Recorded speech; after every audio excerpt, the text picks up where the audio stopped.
Está começando o Empreenda Cast, o podcast que explica a teoria na prática.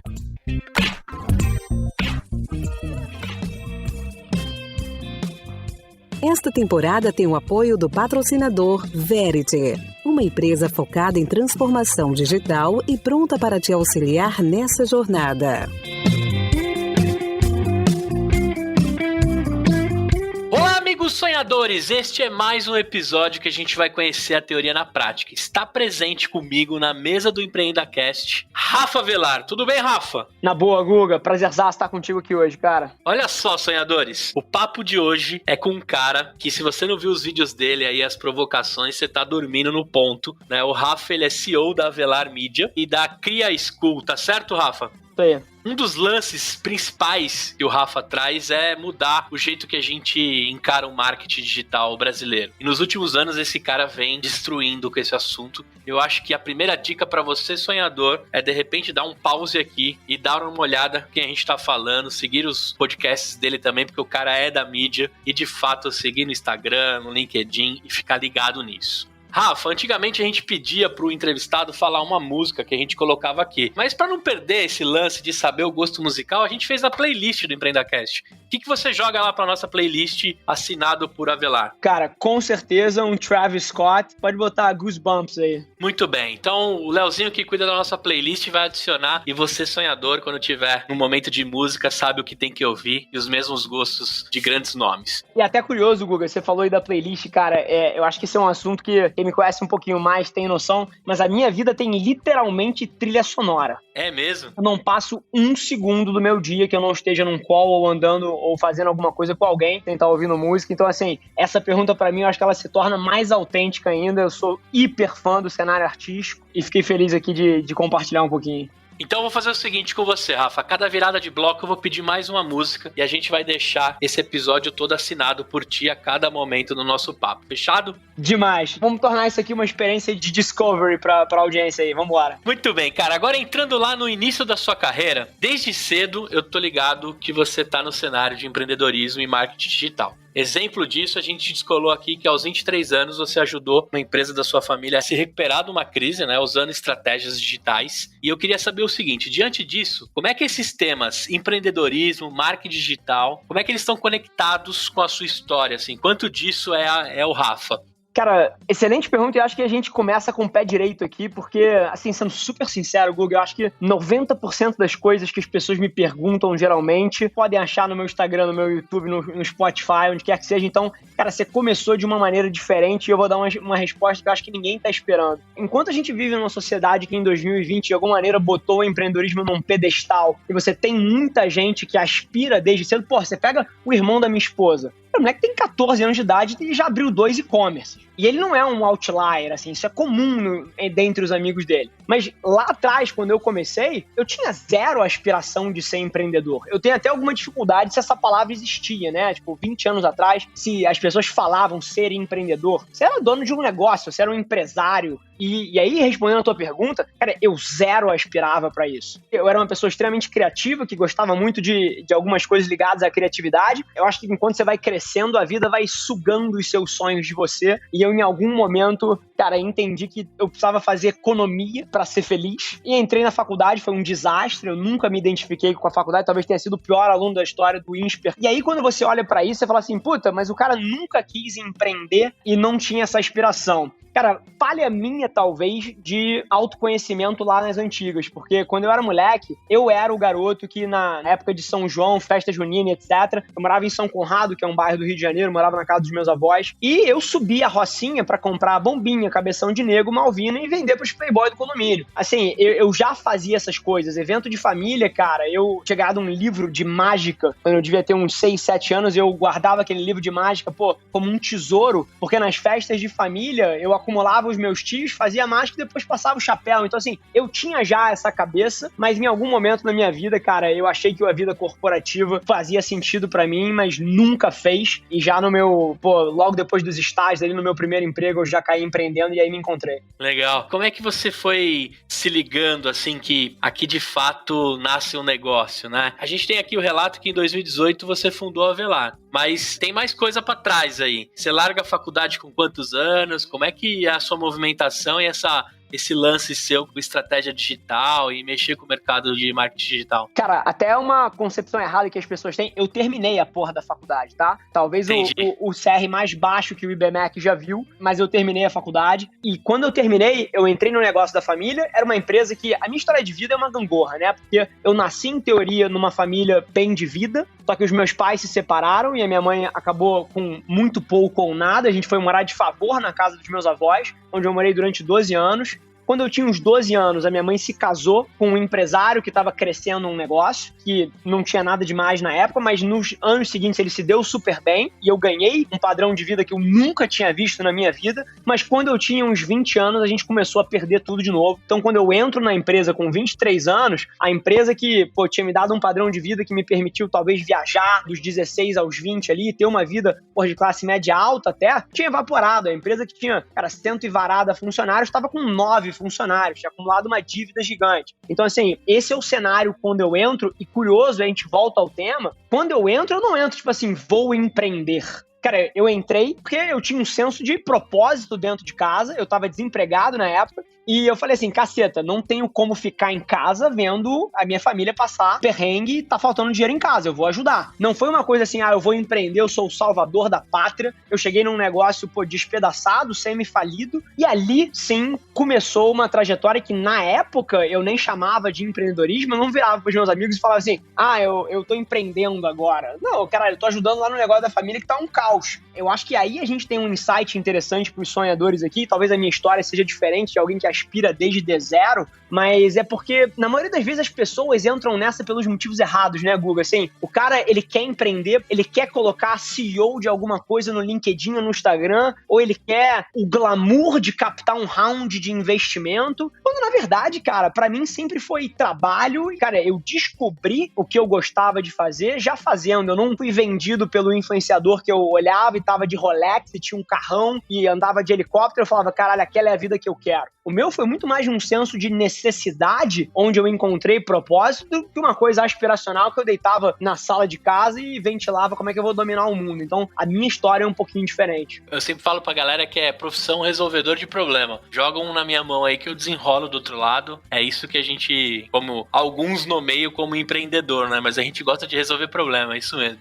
Eu sou um bombeiro. É isso aí. Guga, eu sou um bombeiro. Assim, é isso aí. E um bombeiro, hoje em dia, a Avelar e a Cria estão super estruturadas, tem executivo de mercado. Cara, eu pago salários hoje em dia nas minhas empresas que eu nunca achei que eu ia ganhar.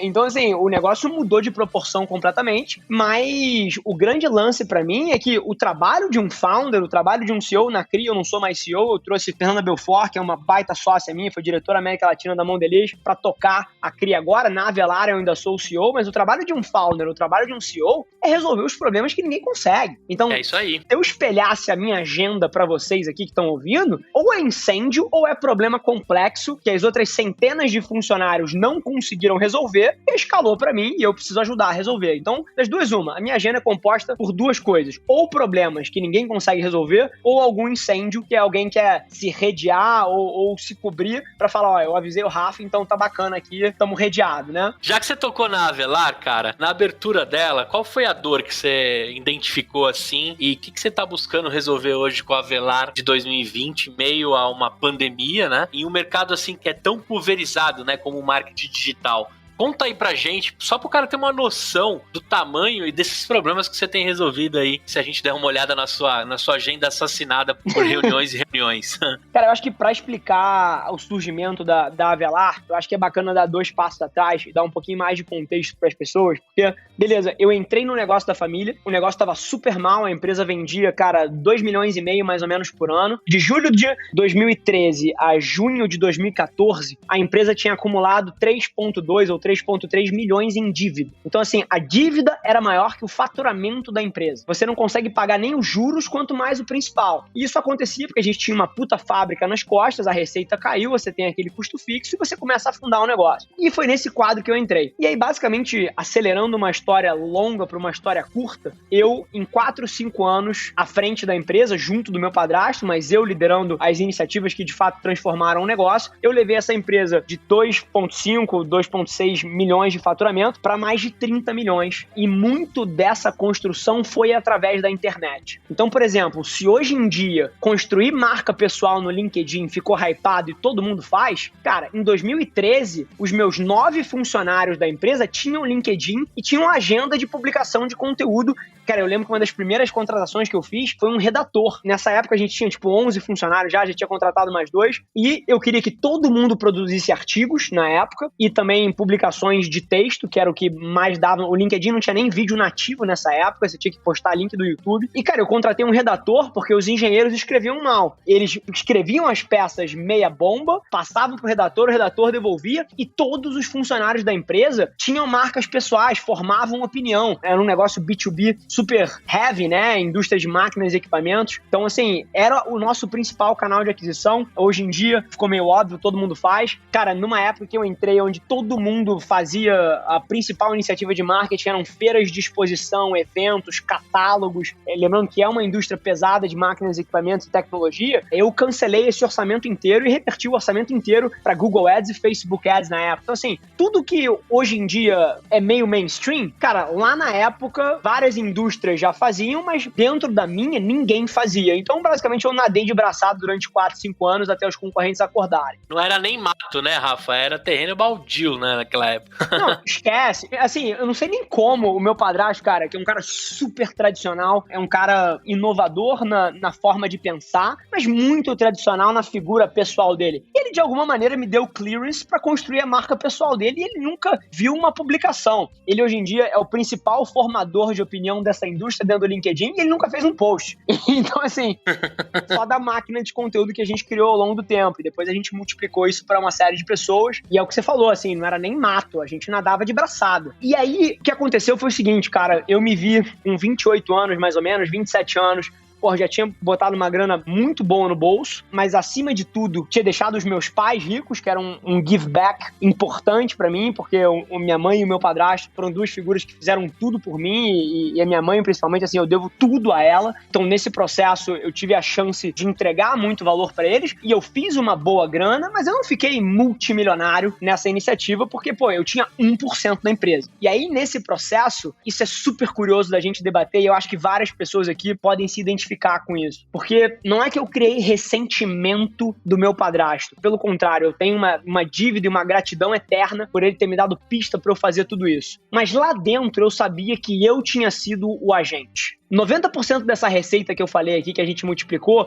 veio de uma unidade de negócio que nem existia. E eu que criei. E todos os leads que a gente captava e o processo inteiro de inside sales nem existia, fui eu que criei. Então, assim, tudo que transformou a companhia, o próprio conceito de partnership, porque ao longo do tempo a gente deu sociedade para alguns dos funcionários através de stock options e etc., fui eu que trouxe. Então, tudo que mexeu nas fundações do negócio e fez ele funcionar, tinha sido eu. Mas ao mesmo tempo, e eu entendo isso, se o meu filho entrasse na minha empresa, ele também não ia ter moleza, cara, a empresa não era minha. No final do dia, eu tive pista e eu fui um excelente executor dentro de um projeto que era do meu padrasto. Mas eu sabia daquilo e aquilo começou a me incomodar. Na hora que começou a me incomodar, eu falei assim, puta, será que eu teria as bolas pra fazer isso sozinho? Será que se eu tivesse num voo solo eu conseguiria? E esse negócio começou a me consumir. E eu comecei a, dentro de pequenas iniciativas, pedir cada vez mais protagonismo, isso falando ali do 3º ano, provavelmente. No 4º ano eu já estava tocando a empresa inteira, mas eu, em alguma maneira, ainda sentia que estou tocando um projeto que é de alguém. E é curioso isso.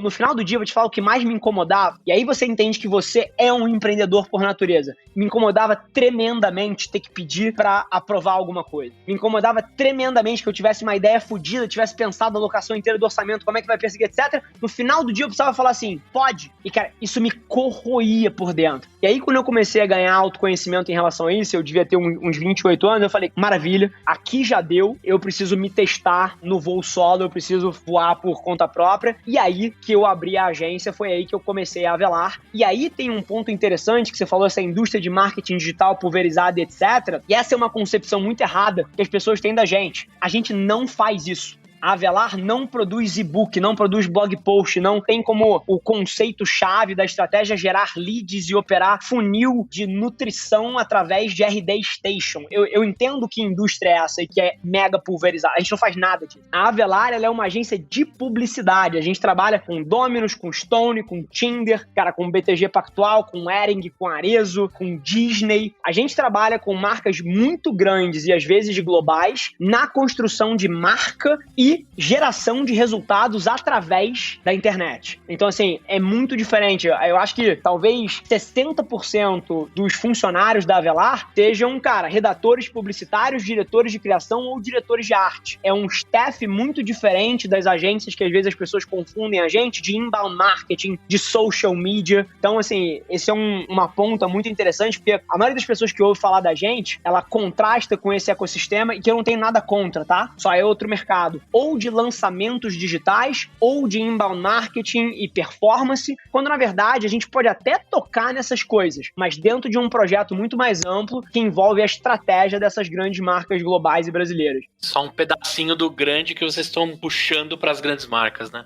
E aí vai de tudo, cara. Campanha publicitária, campanha de TV, de digital, cara, assim, é literalmente o que a gente chama de full funnel, né? A gente não atua em nenhuma das partes diferentes, a gente atua no negócio inteiro. Da hora. E você falou bastante do seu padrasto, o tiozão tem noção da parada que você fez, assim? Na hora que ele olha e ele tá lá tomando a cerveja com a família, ele fala, cara, você não sabe, mudou o patamar da minha empresa, assim. Ele tem essa noção ou não? Pra caralho! E assim, eu vou te falar, o Guga falou aí, eu produzo 944 peças de conteúdo por dia, como ele colocou, assim, eu não vejo nenhum dos meus conteúdos, tá? Ele vê todos. E ele compartilha, e ele acompanha, e eu tenho uma relação, cara, maravilhosa com ele. Até hoje eu faço parte do board da empresa, então todo mês eu participo da reunião do review de conselho, no trimestre da validação do planejamento estratégico pro próximo quarter, e toda semana eu ainda tenho um call de 1 hora com ele pra ele ventilar coisas e pegar um pouquinho da minha opinião. Então até hoje a gente, abre aspas, ainda trabalha junto. É uma das pessoas que eu mais amo nesse mundo. Inclusive tem um negócio bacana aí, porque as pessoas tendem a dizer que empresa familiar é um saco e dá problema pra cacete. Eu tive 2 grandes momentos na minha vida. Uma com meu padrasto, que durou 4, 5 anos, e foi maravilhoso. E a gente nunca teve desentendimentos dos clássicos de empresas familiares.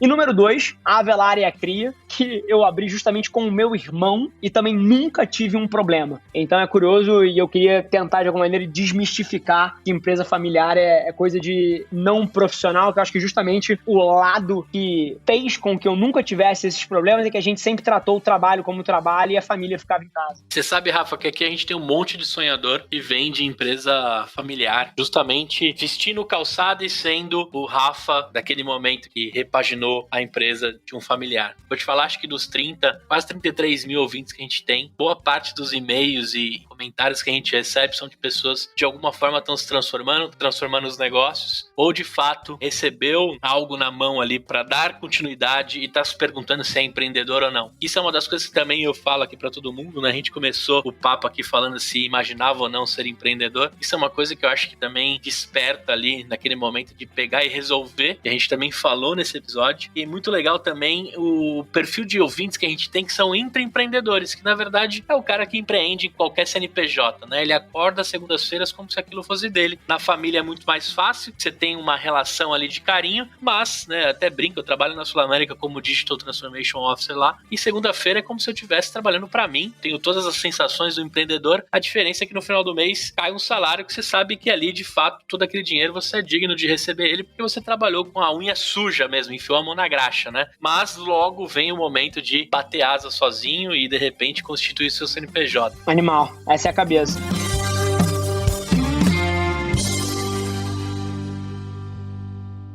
E olha só, sonhador, você que precisa alavancar o seu negócio para o próximo nível, esse bloco aqui é um oferecimento da Bluefields, uma aceleradora que possui um programa de pré-aceleração e de aceleração, tem programa de mentorias, escola de CEOs, e vai te ajudar aí na sua jornada. Não adianta você tentar fazer tudo sozinho, a Blue pode te ajudar. Acelere o seu negócio, conecte-se com investidores e gere impacto. www.bluefieldsdev.com.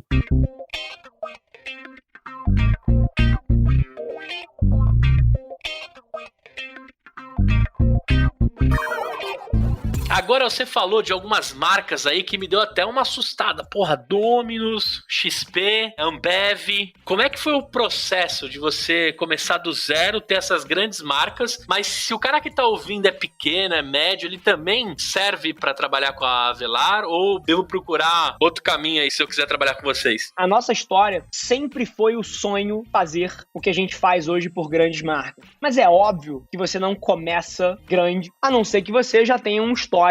Porra, se o diretor de criação da Avelar hoje sai da Avelar, ele começa a agência dele, ele tem cancha pra eventualmente já pleitear uma conta grande de cara. Mas a minha história não foi assim, cara. Cansei de fazer campanha publicitária e bem produzida pra caralho, melhor do que a das maiores marcas que você vê aí, pra franquia de restaurante no Rio de Janeiro. Então, assim, eu sempre sonhei com esse lado um pouco maior. E isso aconteceu muito rápido. A Avelar era uma das agências que mais crescia no ano de 2018. Se eu não me engano, eu sou horrível de data, tá? E a Infomoney me chamou pra fazer uma entrevista lá no canal deles, pra falar um pouquinho de mim, do que eu tava fazendo, de visão. Eu sempre fui um cara muito vocal e tinha várias opiniões sobre uma porrada de coisa, educação, entre outras. A história é que o Guilherme pediu uma indicação de alguém em algum campo das coisas que eu toquei pra um cara da Infomoney. O cara da Infomoney me mandou o vídeo e falou: cara, olha esse cara aqui, vê se você quer falar com ele. Aí o Guilherme viu o meu vídeo da entrevista da Infomoney, é Guilherme Benchimol, né, fundador da XP. Viu o meu vídeo da entrevista da Infomoney, provavelmente, pediu o meu telefone, mandou uma mensagem: puta, Rafa, prazer te conhecer, vi teu vídeo lá, não sei o que, indicaram. Porra, você pode passar aqui em algum momento nas próximas 2 semanas, vamos bater a agenda e tal. Beleza, batemos a agenda. Fui lá. Cara, era uma reunião, porra, de 30 minutos pra gente se conhecer, bater um papo, tomar um café. Cara, ficamos 2 horas falando sobre o marketing da XP, a comunicação da XP, as oportunidades que eu enxergava. Aí ele falou: caceta, cara, o papo foi animal. Queria botar aqui o CMO da XP, que na época era o Fernando Vasconcelos, um baita amigo meu, até mando um abraço pra ele aqui agora. E a Débora Rodrigues, que era a diretora de comunicação institucional, que cuidava toda a parte de assessoria de imprensa. Débora também é amigaça minha, beijão. Queria botar a Débora e o Vasconcelos aqui pra gente falar nós 3 e continuar esse papo. Mais um papo, cara, 2 horas de conversa. Isso era uma quinta-feira, se não me engano foi 2 dias depois, foi uma quinta-feira. Cara, na sexta-feira a XP assinou um contrato com a gente, que era disparado o maior contrato que a gente tinha. O contrato da XP era tipo 10 vezes o faturamento da minha agência inteira até ali. Então, assim, nesse momento que foi o grande breakthrough que a gente teve, eu materializei a minha tese de, cara, existe uma oportunidade aqui. É claro que a XP é um outlier na velocidade com que conduziu, porque em 4 dias eles demitiram do Digital uma das maiores agências do mundo e botaram a gente. Então a XP, o Guilherme e o Fernando são tomadores de risco, mas ali eu ganhei o breakthrough que eu precisava. E aí, nas costas desse primeiro contrato e da credibilidade que o trabalho bem feito fez, começou-se a construir uma série de outras coisas. Você fez a segunda pergunta também dos negócios pequenos, né? Cara, atualmente não. Então, a gente mira empresas que têm um orçamento de marketing acima de 25 milhões de reais por ano, no mínimo. Isso dentre estratégia, criação, mídia, né? Tudo junto. Abaixo disso, é um pouco complexo trabalhar com a gente, mas já trago para vocês, a gente tá nesse momento para lançar uma unidade SMB. Então, a gente deve lançar nos próximos 60, 90 dias uma unidade específica para atender o mercado de pequenas e médias empresas. E eu tô trazendo um puta CMO de mercado para ser o CEO dessa minha unidade. A gente deve anunciar isso dentro dos próximos 30 dias, o nome do executivo, e lançar a marca pro mercado dentro de 60, 90. Muito bom, já pegamos aí um furo de reportagem aí. É verdade, eu acho que é o primeiro lugar público que eu falo sobre isso. Aí, pronto, já a galera vai ficar de olho. Agora, Rafa, falando o seguinte, cara, eu sei que vocês, mesmo como agência ali em si, né, que alguns chamam de tradicional, né, a gente também tirou aquela aproximação do marketing digital pulverizado, deal e etc. A gente caiu numa Avelar que realmente entrega um valor diferenciado. Tenho certeza que na reunião com o Benchimol ele ficou maluco com as possibilidades que dá pra fazer. Aí a gente tava pesquisando, cara, que vocês também puxam lance com o universo digital, assim, de influenciadores, né, a produção do conteúdo. E aí a gente pegou um lance que rolou na participação da live da Marília Mendonça, que atingiu lá mais de 3 milhões de espectadores durante a quarentena. E aí eu queria saber, cara, como é que foi essa parada? Como é que vocês agregam esse tipo de entretenimento e marketing? Como é que você vê esse futuro? Conta pra gente dessa experiência. Animal, Guga. Obviamente você entende de comunicação, então a sua pergunta não é um acidente, mas, cara, é uma das minhas principais teses. Em uma frase aqui, o que eu acredito que é o futuro do marketing? Eu acredito que acabou a era onde o marketing e a comunicação e a propaganda interrompem as pessoas. E o marketing vai cada vez mais se parecer com entretenimento. Ao ponto de que, mais uma coisa pela primeira vez, eu acredito que nos próximos 5 anos, a Amazon compra a Live Nation, que é dona do Coachella, que é dona das principais propriedades de entretenimento americanas e globais. Cara, a Amazon, eu acredito, vai comprar a Live Nation. Por quê? Porque tá se esgotando um modelo onde a Amazon faz propaganda da Amazon. A Amazon precisa de uma propriedade de entretenimento para começar um relacionamento com uma possível base e depois traduzir isso através de uma estratégia de dados, CRM, etc., esse funil em vendas para ela. Mas o marketing tá virando entretenimento. Então, o que a gente fez com a live da Marília Mendonça, por exemplo, que foi uma campanha da Stone, que bateu, o recorde mundial aí e o cacete, 3,3 milhões de pessoas, e foi um negócio que parou o Brasil. Eu lembro do Márcio Carvalho, CMO da Claro, um grande amigo meu, me ligando, pedindo pra abrir na TV aberta pra ver se reduzia um pouco o consumo de banda, porque, cara, tava dando problema na infraestrutura das telecom como um todo. É sério, o tamanho do tráfego que tava gerando. E, assim, esse tipo de coisa, olha que foda. Você imagina uma campanha publicitária, uma propaganda que as pessoas de tanto consumirem tá quebrando a internet? É impossível. Agora, você tem um modelo de formação de opinião onde as pessoas escolhem te ver, para mim esse é o marketing do futuro e é por isso que entretenimento tá no centro. Porque entretenimento, as pessoas escolhem assistir. Então, a grande sacada da Avelar e pro futuro é entender como fazer comunicação cada vez mais de mão dadas com entretenimento, de uma maneira que você mova os resultados de negócio com o consumidor te escolhendo ao invés de você interromper ele. Então, esse é um pouquinho da minha visão de futuro e acho que, cara, dentro de coisas como a Amazon comprar a Live Nation, cara, a gente vai ver uma Magalu comprar um Vila Mix ou uma B2W comprar um Rock in Rio. Porque, cara, entretenimento, pra mim, nos próximos 10 anos, é uma das grandes chaves pra você destravar relacionamento com o consumidor e mover a opinião. Quando você falou da Magalu, tava aqui no meu gatilho, até uma pergunta que nasceu em meio ao nosso papo, que a Magalu comprou o portal de notícias de tecnologia lá, Canaltech, por exemplo, né? E eu acho que a maior empresa que, de fato, está montando um ecossistema, eu posso te responder, acho que com todas as letras, que é a Magalu, né? E aí, quando você falou da Magalu comprar uma Vila Mix ou comprar, de repente... patrocinar a Festa do Peão em Barretos pela Magalu em si, do entretenimento, de tudo que tem dentro do ambiente daquele. Acho que é a empresa mais próxima aí, né? E aí, quando você falou, eu falei, matou, é isso mesmo do que a gente tá falando. Eu acredito de verdade que ecossistema agora é a nova hype do momento. Aí todo mundo vai correr para fazer um ecossistema, né? E dentro dele surfar no marketing, surfar na experiência, surfar na entrega, em todos os pontos, né? Da cadeia construída esse ecossistema. Perfeito, cara. Matou. Bom, no ano passado você fundou a Cria School, escola focada em ensinar marketing digital. E eu queria saber o seguinte, por que abrir uma escola e como você vê esse cenário de ensinar o marketing e outras competências digitais? E já faz um paralelo com aquele marketing pulverizado que a gente descolou daqui sem preconceito nenhum, mas diferente, né? Como é que você vê isso, cara? Que momento que você fala, preciso criar a Cria? Cara, Guga, essa é mais uma história que a gente vai olhar pra trás e ver que eu tava historicamente correto de novo. A sociedade olha pra mim e fala, o Rafa foi um fracasso no modelo de educação. Eu olho pra sociedade e falo, porra nenhuma. O modelo de educação me fracassou como ser humano. Porque o que acontece? A forma que a gente educa as pessoas até hoje, ela foi criada pra Revolução Industrial, cara. Ela foi criada para formar apertador de parafuso. Ela foi criada para criar gente que, cara, ia pegar a enxada e mexer na terra. Ela foi criada para educar em massa e com padronização todo mundo. Sendo que tudo que é de massa e padronizado em 2020 está sendo substituído por tecnologia. Qual é o campo que sobra para o ser humano jogar de braçada? Relacionamento e criatividade. E a nossa escola, ela não forma as pessoas para isso. E aí, quando eu digo que o ensino me fracassou, é porque claramente eu sou uma pessoa talentosa em várias frentes, mas desde a escola, que eu fui expulso de 3 escolas, até a faculdade, eu não me encaixei no sistema. E se eu não tivesse tido uma mãe que alimentava a minha autoconfiança, a minha autoestima e que, porra, socava na minha cabeça que eu conseguia tudo que eu queria se eu tivesse dedicação naquela direção e que eu podia tudo e encorajava as minhas vitórias e me dava limite nas minhas derrotas ou nas minhas cagadas, se eu não tivesse tido a mãe que eu tive, o sistema de educação teria sufocado a minha autoestima a um ponto que eu ia me formar com 24 anos e ia achar que eu era um merda.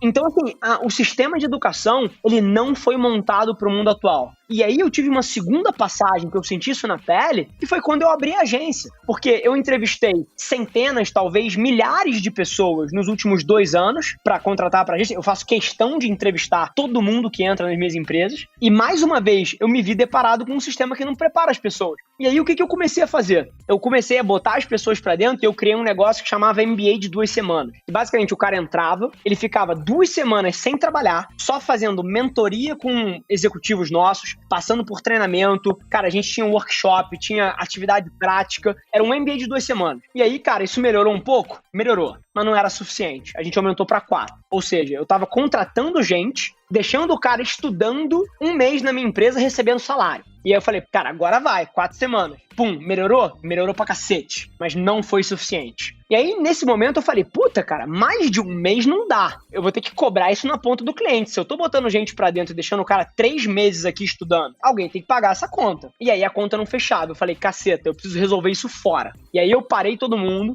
criamos uma grade de habilidades práticas, soft e hard, né? Ou seja, habilidades comportamentais, habilidades teóricas e práticas, que era o que o cara precisaria saber. E eu falei, quanto tempo demora pra ensinar tudo isso? 4 meses. Aí eu tive a constatação, não dá pra ser aqui dentro, eu não posso contratar alguém e essa pessoa ficar 4 meses aqui dentro. E aí eu fui consertar pra fora e foi aí que nasceu a CRIA. A CRIA nada mais é do que tudo que você deveria estar aprendendo em 4 anos de faculdade comprimido em 4 meses pra resolver a minha própria dor. E aí, cara, não só hoje em dia a gente contrata pessoas que se formam na CRIA, como também as que a gente contrata que não fizeram CRIA, a gente bota pra fazer CRIA pra que o cara possa se rampear. Então, a CRIA foi uma solução pra minha própria dor, que eu entendi que eu precisava contratar gente em escala e não tinha esse talento no mercado, e eu identifiquei que eu precisava criar essa porra. Mas agora um monte de cara que tá ouvindo aqui vai falar, preciso realmente dessa CRIA, porque é uma realidade, cara. Eu fiz o caminho inverso também, de tentar empreender, de construir alguma coisa, querendo ficar rico, né? Quando a gente é moleque, a gente quer ficar rico com alguma coisa, mas depois a gente entende que empreendedor gera impacto, não gera dinheiro, né? E aí eu, com essa mentalidade de empreendedor, de trabalhar, eu fiz o caminho inverso. Eu acabei me formando depois de velho, por uma obrigação de um RH. Eu me senti um inútil depois que eu... Isso é bizarro. Eu fiz um consórcio de diploma, não acredito em nada daquilo que eu estudei, para hoje falar para as pessoas que eu contrato com o meu time, dizendo o seguinte, cara, me fala aí suas vontades, o que você tem vontade, o que você já sofreu, o que você tá a fim de resolver. Aí pega o seu diploma, cara, de verdade, deixa lá guardadinho, pendurado, seus pais vão amar, vão adorar, vão tirar foto, mas o que eu preciso é da sua vontade. Então, contratar à vontade, acho que é o grande diferencial hoje de um time que eu tenho certeza, eles escutam todos os episódios do Empreenda, e é uma molecada que de verdade tá a fim de fazer, né? Até brinco nas entrevistas, deixa eu ver se tem graxa debaixo da sua unha, porque aí eu vou te contratar. Se não tiver, quer dizer que você não tá enfiando a mão na graxa, não faz sentido. Concordo demais, cara. Eu tô aqui no site da CRIA, é animal a proposta, então pra você que tiver aí de olho, tá precisando colocar gente boa na sua empresa, entra lá no cria.school, tem tudo lá com todos os detalhes bonitinho. Cara, você fez um puta merchan aí, te agradeço, cara. Mas tem um negócio que eu acho que dá um orgulho fudido, que sempre foi uma dor minha, é que ainda assim que alguém fizesse um programa diferente, etc., mas geralmente quem dá aula em faculdade, em mestrado, essas coisas é gente acadêmica. E tem mais uma coisa que eu fiz no centro desse projeto, foi que a gente trouxe gente de mercado, né? Então se for que você tá no site, você vai ver lá, cara, quem dá aula na CRIA, o presidente da Mondelez, o Ricardo Dias, que é vice-presidente de marketing da Ambev, a Daphne, que é diretora da Nike, o Fonte, que é o CEO do Tinder, e assim por diante, né? Então, cara, é gente de mercado ensinando você a como ser alguém de mercado. Então, puta, isso aí. Esse é um negócio que eu tenho um puto orgulho. Eu dou aula na gestão exponencial e quando eles me procuraram, eles falaram o seguinte, nós queremos as suas 80 entrevistas do EmpreendaCast, mais o cargo e a cadeira que você senta hoje como Digital Transformation. E aí eu falei, beleza, cara, mas eu fiz um curso de 2 anos, eu não tenho currículo, nem sei se eu posso dar aula. Os caras falaram, foda-se, a gente quer que você construiu nos últimos anos e que você repasse isso às pessoas. Elas vão dar muito mais valor do que qualquer outro tipo de título, né? Aí vem o ponto que eu sempre falo, cara, cara, estudar e fazer o que você acredita ou que seus pais pediram são escolhas, né? Não tenho nada contra, mas o meu relato é que pra mim não deu certo e eu fui enganado também pelo sistema de educação, que eu acho que é o próximo mercado que tem que virar de cabeça pra baixo. Infelizmente, a gente viu aí que no meio dessa pandemia, quem conseguiu se adaptar foram só as escolas particulares, né? A escola pública ficou num mar de não conseguir colocar essa galera pra estudar de suas casas. A gente tem muitos alunos que não tem nem acesso 3G a um computador e a gente viu que entrou em colapso. Então, acho que mais do que nunca ficou claro que é um mercado que precisa ser repaginado, precisa de uma injeção pra virar de ponta cabeça, porque só mudar um pouquinho não vai rolar, cara. A gente vai continuar formando gente fraca, na verdade, covardes, né, do próximo mercado. É isso que eu costumo falar pra galera. A gente forma covardes porque a gente não deixa o cara dar um salto, né, e mostrar o que ele sabe. E vou te falar, Guga, tem um ponto interessante, cara, que eu fui taxado de louco nos últimos 3 anos, falando que faculdade não servia pra nada, e é óbvio que tem, medicina, direito, você precisa de uma OAB, você precisa de um CRM, e aí você não tem como burlar o sistema. Mas tem certas coisas, cara, como negócios, marketing, tecnologia, tem uma pancada que você claramente não precisa. E as pessoas, e assim, meus amigos executivos, tá? Cada conteúdo meu nas redes sociais que saía, eu sentando pau na faculdade, vinham 7 amigos meus executivos. Rafa, isso é uma irresponsabilidade. Rafa, você não sabe o que tá falando. Rafa, você é um formador de opinião, cara. Como é que você faz isso? Eu te respeito como profissional de marketing, a gente trabalha junto, mas você não pode fazer. Pessoas indignadas. E aí agora, semana passada, olha como é foda, porque o que é politicamente correto muda a cada semana, né? Semana passada, o Google lançou um programa e tem uma matéria enorme no New York Times falando assim, Google lança formação superior em 6 meses para disruptar a faculdade. Google lançou semana passada, tá? A gente tá 1 ano na frente do Google. Abraço, Google. Hashtag chupa Google. Mas assim, o Google lança esse negócio e aí, do nada, chuta o que acontece. Todos esses executivos que ao longo dos últimos 3 anos falavam, Rafa, que responsabilidade, agora estão mandando mensagem assim, caramba, Rafa. Como eu ponho meu filho nisso? Você se antecipou. Caramba, Rafa, matriculei minha filha na cria. Assim, então é curioso e eu recebo de braço aberto, eu não sou um cara rancoroso e nem que guarda mágoa, mas é só uma provocação, porque nos próximos 6 meses, a gente tá falando de educação aqui, vai ficar muito óbvio que o sistema de educação superior vai ruir e a gente precisa construir alguma coisa muito diferente. Não sei se é a cria ou se é alguma coisa que alguém vai inventar, mas eu digo uma coisa, precisa ser radicalmente diferente do que o que a gente tem hoje em dia aí fora.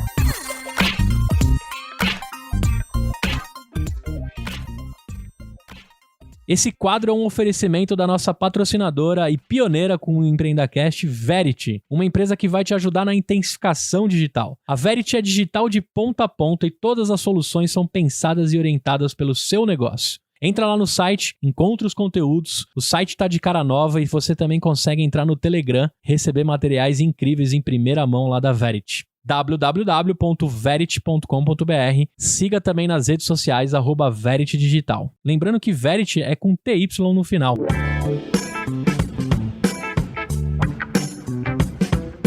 Eu queria saber de você, assim, desse Rafael, você tá com 30 anos, é isso? Se não me falha 29. a matemática aqui? 29. Esse Rafa de 29 anos, o que você pode deixar aqui dos principais erros que você teve, mas aquele erro cagada mesmo, não deu pra revirar, não deu a volta por cima, você só aprendeu alguma coisa e seguiu a vida. E o que você pode deixar aí de aprendizados pros sonhadores que estão aí, outros Rafaéis, né, que estão aí vestindo o sapato e sentindo que também podem fazer uma diferença nesse mundão? Cara, excelente pergunta. E você me permite subverter a sua pergunta e dar uma resposta que as pessoas não estão esperando? Pô, é seu, o programa é seu. Fechado. Eu acho que a minha forma de pensar me protegeu de ter grandes erros na vida. E eu tenho, assim, milhões de erros e milhões de fracassos. Mas eu nunca na minha vida tive um grande. Olha que coisa interessante. E eu não sei o quanto de contexto as pessoas têm em mim, mas eu sou um atleta frustrado, né? Assim, eu acho que o meu sonho escondido era ser atleta e eu não tinha talento nem DNA pra ser. Então eu virei um atleta frustrado. Então, cara, assim, faço Ironman,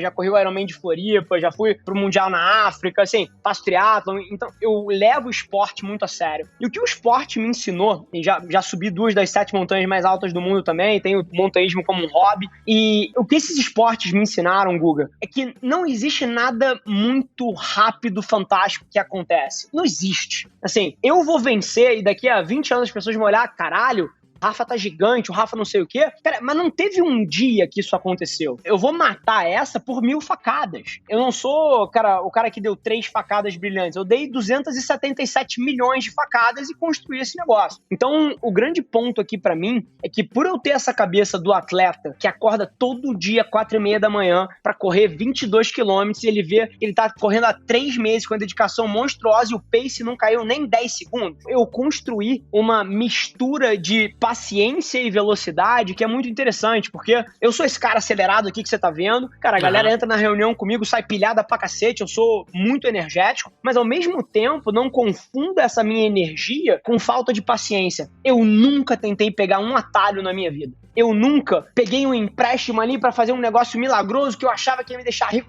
Não, comigo é 1% melhor todo dia, todos os dias da minha vida. Então, o que isso fez? Isso nunca me colocou na posição de ter um erro gigante. Mas agora, eu cometo erros pequenos todos os dias. Só que eu tento errar na velocidade de uma Ferrari no preço de um Fusca. Nada meu nasce enorme. Você sabe como é que a Cria nasceu? Vamos lá, eu já tinha alguns milhões de reais na conta bancária, uma empresa parruda. Sabe como é que a Cria nasceu? Num papel de pão.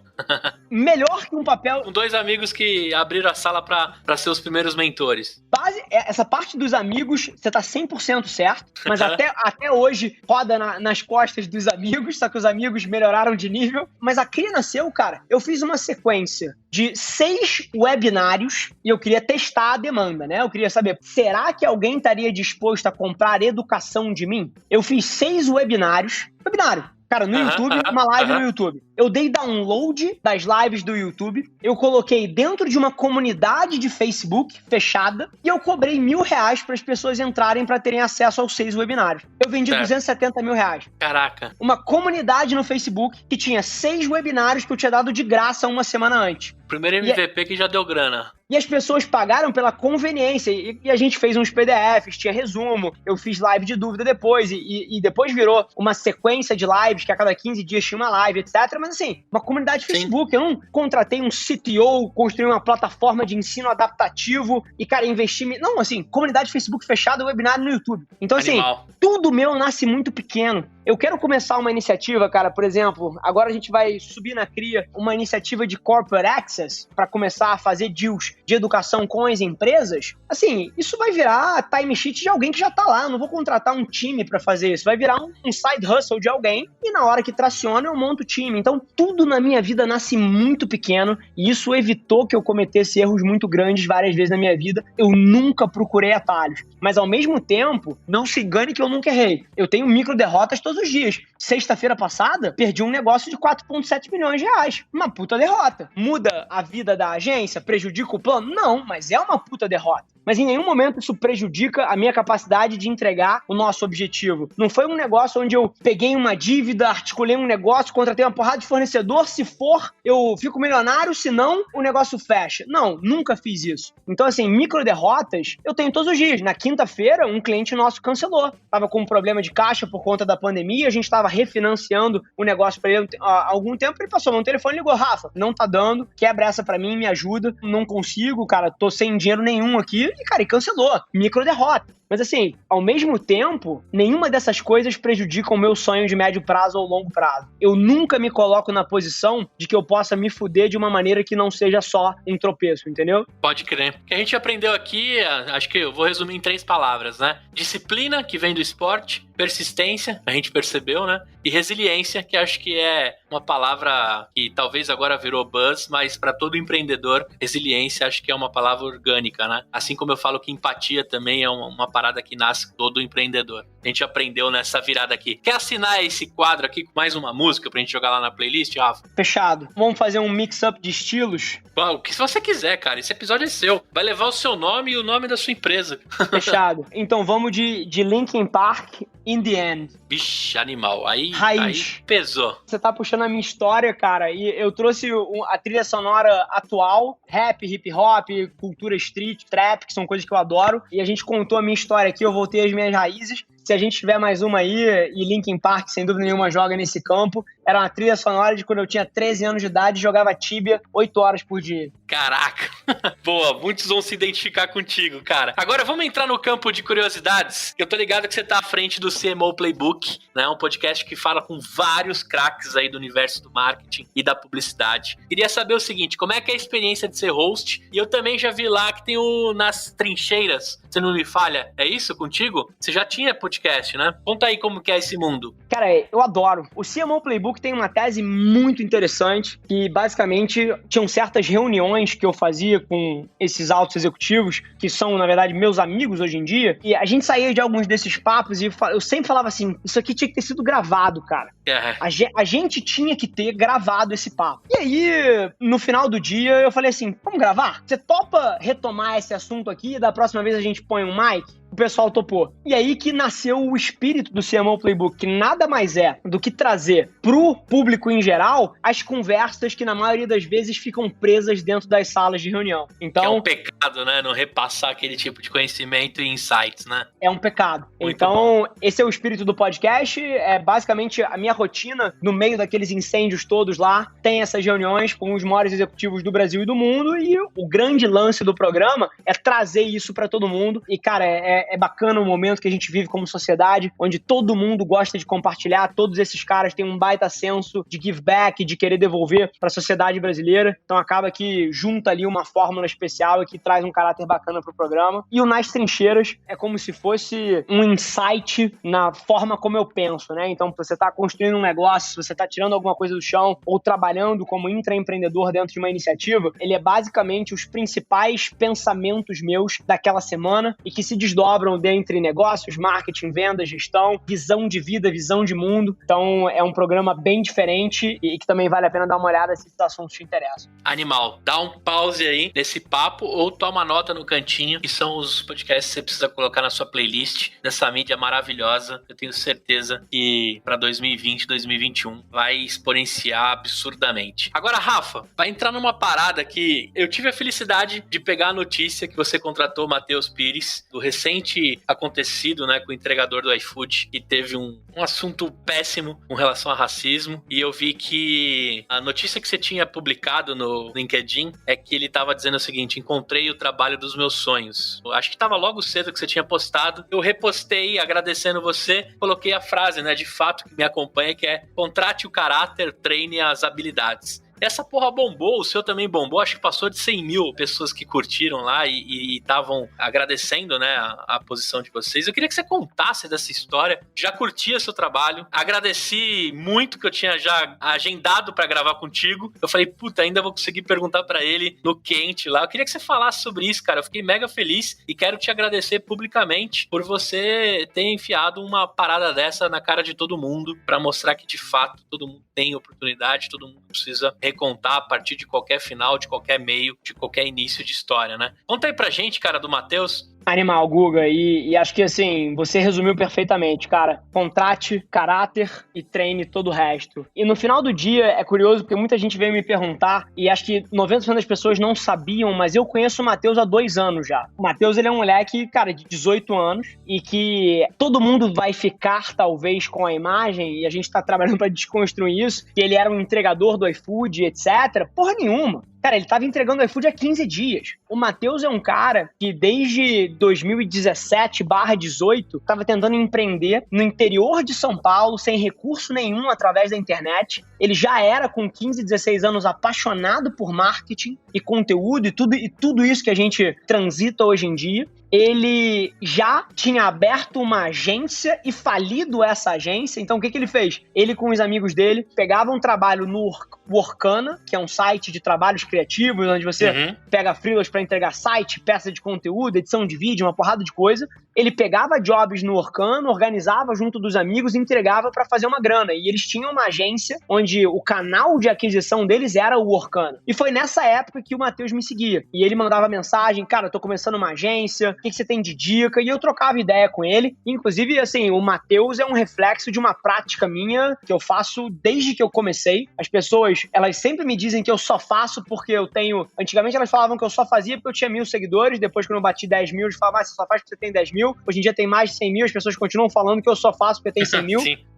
Que é responder todo mundo que me manda mensagem. E eu não tenho community manager, eu não tenho um cara que fica ali respondendo. Sou eu de fato. Então, se você provavelmente me mandou uma mensagem, você já recebeu um vídeo, um áudio ou alguma coisa desse tipo. E o meu relacionamento do Matheus, cara, na real, ele é fruto de uma coisa que eu devo ter criado 27 mil Matheus ao longo dos últimos 3 anos, respondendo a mensagem das pessoas. Então, ele era um desses caras que acompanhava, ele tinha um caráter um pouco a mais, porque ele era muito fã. Sempre lembro, a gente tinha um programa no Instagram da Avelar que chamava Highlight. E todo dia, meio-dia, a gente tinha 2 apresentadores que entravam no Stories para passar as principais notícias do mercado de digital, social, inovação, marketing, etc. E ele era fascinado no programa e respondia, e mandava vídeo, o cacete. Então ele era vamos chamar assim, um hiper fã. Então a gente trocava bastante. E quando aconteceu tudo que aconteceu, cara, eu mandei uma mensagem pra ele e falei, caralho, Matheus, é você, cara? E aí ele falou, cacete, Rafa, sou eu, não sei o quê, aconteceu muita coisa. E aí, nesse processo, a gente voltou a se falar, cara. Ele tinha ganhado 200 mil reais na vaquinha e eu,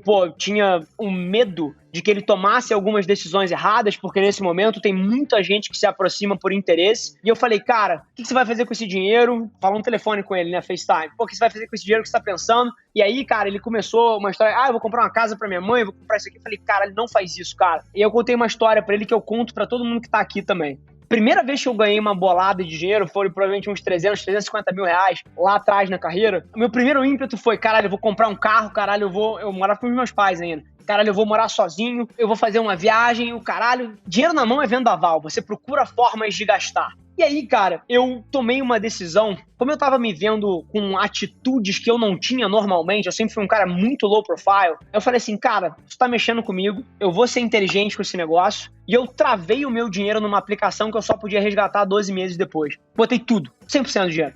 E aí, o que aconteceu? Nesse período de 1 ano, enquanto a maturidade do título vencia e eu podia recuperar a minha grana, eu aprendi a conviver com o dinheiro e várias das vontades consumistas que eu tinha passaram. E eu percebi de onde elas estavam vindo, que na maioria das vezes eu queria comprar uma coisa ou fazer alguma coisa para mostrar para as pessoas, I fucking made it. Esse é um incentivo péssimo para você alocar capital. E eu contei essa história para ele, eu convenci ele a não gastar o dinheiro e eventualmente esperar um pouco e aprender a ter dinheiro. E nesse processo eu falei, cara, você tem que ir para São Paulo, que eu quero te apresentar 2 pessoas que vão ser 2 grandes mentores para você na carreira que você quer. Um deles é o primo rico, Thiago, e o outro deles é o Ricardo Dias da Ambev, que é o vice-presidente de marketing da Ambev. Não existe ninguém no mundo parecido com o Ricardinho, campo de marketing. Ele é o melhor CMO brasileiro, talvez, da história. É um ícone. Eu falei, cara, você quer trabalhar com marketing, eu preciso te apresentar o Ricardinho. Se você quer alocar esse dinheiro, eu preciso te apresentar o primo para ele te ajudar a tomar as decisões certas com esse dinheiro. E aí trouxe o Matheus para São Paulo, fiz um jantar aqui em casa com o Thiago e com o Ricardinho. E ali a gente começou a se falar. No jantar, até a gente provocando, como é que a gente usa esse momento para construir alguma coisa bacana para você que de fato transforme a tua vida. Cara, 2 milhões de seguidores, quer virar influenciador, quer virar palestrante, quer virar qualquer coisa que você queira, agora dá para fazer, né? E a gente provocando ele nesse sentido. E muito foda, cara. O Matheus tinha a noção perfeita do que ele queria fazer. Que era, cara, eu não sou uma pessoa que quer ficar se expondo. Cara, vários dos principais programas de TV brasileira chamaram ele não queria ir. Ele não é um cara que quer ficar se expondo. Ele falou, cara, eu quero trabalhar com o que eu amo, eu quero trabalhar com marketing e eu quero aprender mais sobre isso. Eu sou muito novo, eu não fiz faculdade, acabei de formar no ensino médio. E aí, na hora, eu falei, cara, então, ó, se você quiser, número 1, a porta da CRIA tá aberta. Eu acho que você não deveria fazer faculdade, você deveria fazer a CRIA, tá aberta aqui. E número 2, se você quiser um campo para praticar essas coisas todas e sendo mentorado pelos melhores profissionais de mercado, cara, a Avelar tá de portas abertas, você pode trabalhar lá. E eu não tenho a menor pretensão que você faça carreira, que você fique lá pro resto da vida. Usa esse negócio como um trampolim se você quiser e daqui a 6 meses vai empreender. Mas, cara, a porta da casa tá aberta lá para você fazer o que você quiser. E essa é um pouquinho da história. Eu já conheço o moleque há bastante tempo e o sonho dele era trabalhar com marketing, com publicidade. Eu gosto de pensar que eu consegui facilitar um pouquinho isso. Muito bom, cara. Faço o agradecimento agora na minha rede aqui para te dizer obrigado por ter feito isso. Acho que é um exemplo para vários outros, né? Marias, João, Pedros e quem for para de fato, né, organizar e a oportunidade, né, acho que fazer uma limonada de um limão, acho que é o que o Matheus de fato... Cara, eu tenho um carinho imenso pelo cara, nem conheço ele, sigo e a gente acaba criando, né? As redes traz pra gente uma relação com as pessoas. Eu fiquei muito feliz pela oportunidade que você deu. Que bom que ele tá bem aconselhado com grandes feras. Valeu mesmo, Rafa. Agora é o seguinte, cara, a gente tá partindo pro final, uma pena, o tempo voou aqui. Eu queria saber o seguinte, quais são os próximos passos do Rafa? Algum business novo? O que você vai expandir? O que você já tem? Conta aí pra gente e a gente já aproxima pro final. Legal, cara. Meus próximos passos aqui, eu acho que tem duas grandes frentes e as duas, de alguma maneira, eu já abri pra você, talvez pela primeira vez na mídia aberta, cara. Número 1 vai ser esse vertical pra servir o mercado de pequenas e médias empresas. A gente deve estar anunciando o nome do executivo que eu vou trazer pra tocar isso nos próximos 30 dias e lançando a empresa pro mercado em 60, 90.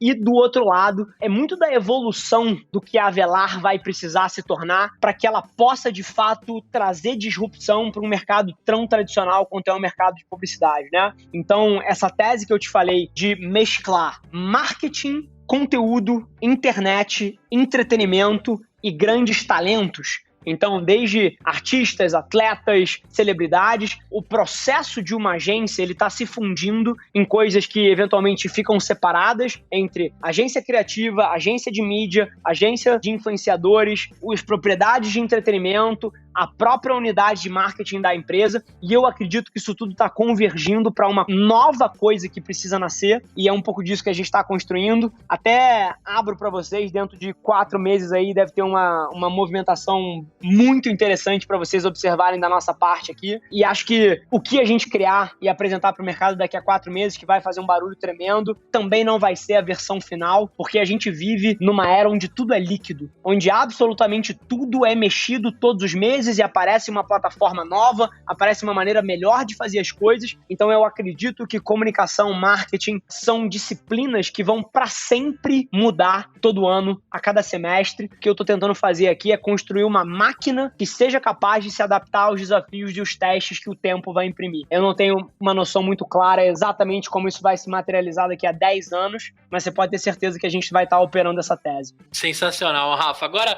a gente vai partir para as atitudes empreendedoras, que eu vou pedir algumas indicações para você de podcast livres, séries e filmes, mas eu queria que você assinasse mais uma música aqui pra gente jogar na playlist. Você é o primeiro convidado que vai emplacar várias músicas na nossa playlist. Fechado. Vamos de uma brasileira para prestigiar o cenário brasileiro. Matue Kennedy. Muito bem. Agora é o seguinte, cara, Atitudes Empreendedoras é o nosso último bloco aqui. Aí eu queria perguntar pra ti se você deixa alguma dica pra galera, pra gente se sentir um pouco Rafa também, dependente do estágio que a gente tá na nossa vida, na nossa empreitada. Cara, uma dica de um podcast aí pra galera ouvir. Tribo de Marketing. Muito bem. Um livro.